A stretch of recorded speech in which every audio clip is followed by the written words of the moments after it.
Habari hii inatokea jijini Arusha. Ripoti ni mwandishi msomi naitwa Korumba Lebabas. Jeshi la polisi jijini Arusha limechukua mwili wa mtoto wa kike mwenye umri wa miezi mitatu ambaye ni marehemu Asha Amiri kwa ajili ya uchunguzi baada ya kuibuka maswali kuhusu chanzo cha kifo chake.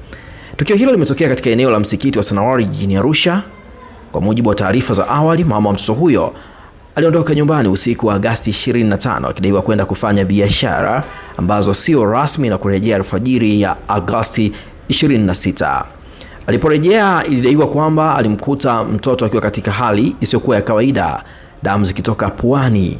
Hivyo akamkimbiza katika hospitali ambapo alielezwa kwamba mtoto huyo amefariki tayari. Baada ya hapo, taratibu za mazishi zikaanza na mtoto huyo kupelekwa msikitini kwa ajili ya ibada. Na akiwa hapo, jeshi la polisi lilifika baada ya kupata taarifa kutoka kwa majirani ambao wao walikuwa na mashaka ya uzembe wa kifo cha mtoto huyo kutokana na kuachwa na mama wa mtoto huyo kuanzia usiku hadi alfajiri. Mama wa mtoto Asha Amiri anafahamika kwa jina la Husna Jumanne, ana umri wa miaka 28.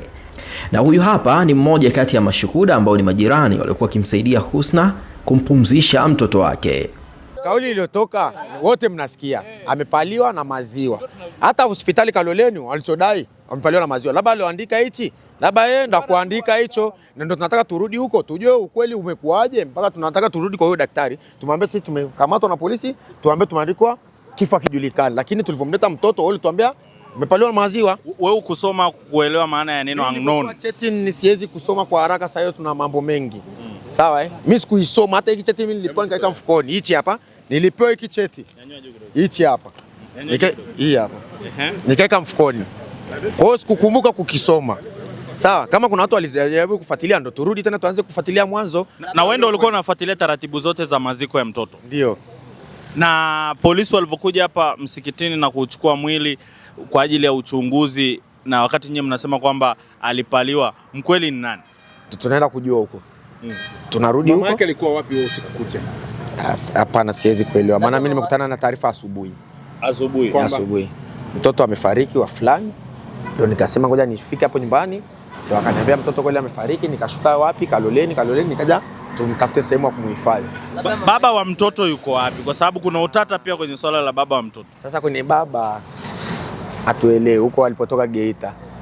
Kwa sababu alitoka na mtoto Geita, ameingia naye Arusha. Kwa hiyo baba hatumjui ni nani. Wewe usiku alimwacha mtoto na nani? Mimi sitambui kama usiku alitoka au alimwacha na mtoto na nani. Si ulisema ameenda kwenye happy birthday?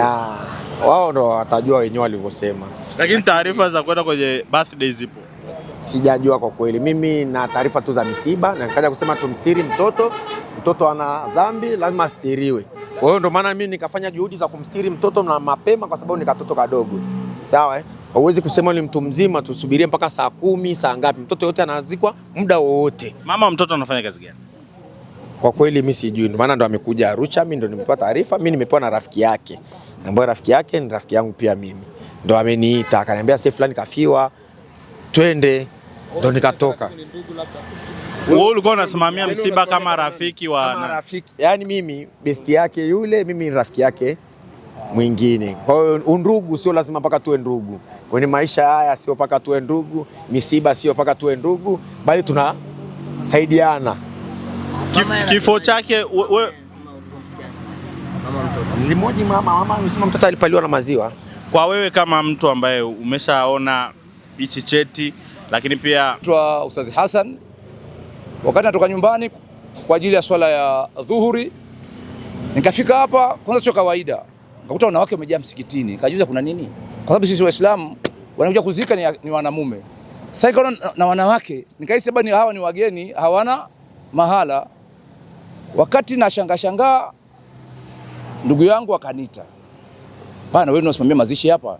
Nikamwambia hapana, isipokuwa yuko naibu imamu ndio anashughulika hapo. Kwani vipi? Akamwambia bana, kuna utata wa huyu mtoto kifo chake. Kwa hiyo nakuomba wasubiri kwanza kufanya mazishi. Mimi nikatoka nikaenda kuongea na naibu imam kwamba bwana, hapa kuna sui tafahum. Fanya subira kwanza, sio mtoto azikwe, yaani masuala fukueni maiti. Kweli akanisikiliza. Basi mimi nikasubiri, baada ya muda wakaja wanaohusika na masuala ya usalama kutoa naye maneno kwamba huyu mtoto labda kauli ziko hazina kauli thabiti kwamba kanywa maziwa amempalia ndio sababu ya kufa kwake. Mara wakati anataka kunyonyeshwa damu inatoka puani. Basi kuja polisi wakasema basi kama ni hivyo tunaomba tuchukue mwili tupeke hospitali. Ukachekiwe, baada ya kuchekiwa tutaurudisha muda sio mrefu muweze kumstiri. Kwa hiyo tunachosubiri ni ripoti kutoka hospitali. Kwenda na tuko hapa msikitini tunasubiria huo mwili uweze kuja. Mtu yoyote pakiwa na tatizo anaruhusiwa kuingia msikitini kwa sababu ule mwili haukuwa barabarani. Simshaelewa? Haukuwa nyumbani, mwili ulipokuwa kwa msikitini. Tukasema kulikuwa ni kuzika, bora tusubiri tuondoe utata wa kifo cha huyu mtoto. Ndio mkuja polisi tukawashauri hapa kuondoa utata na watu wajiridhishe, maneno yasiwe mengi. Aende hospitali akafanywa uchunguzi. Je, kanyongwa kweli? Kauawa kweli ama amekufa kwa amri ya Mungu? Baada ya hapo ndo aje kuzikwa. Jeshi la polisi liliondoka na mwili huo na kupeleka katika hospitali ya rufaa ya mkoa wa Arusha Mount Meru kwa ajili ya uchunguzi, huku mama wa mtoto ambaye ni Husna akishikiliwa kwa ajili ya kutoa maelezo kuhusiana na tukio hilo. Weka komenti yako hapo chini kistaarabu. Mimi mwandishi msomi naitwa Korumba The Babas. Ili kuwa mwanafamilia bora wa Global TV, usisahau kusubscribe, like, kushare na kucomment.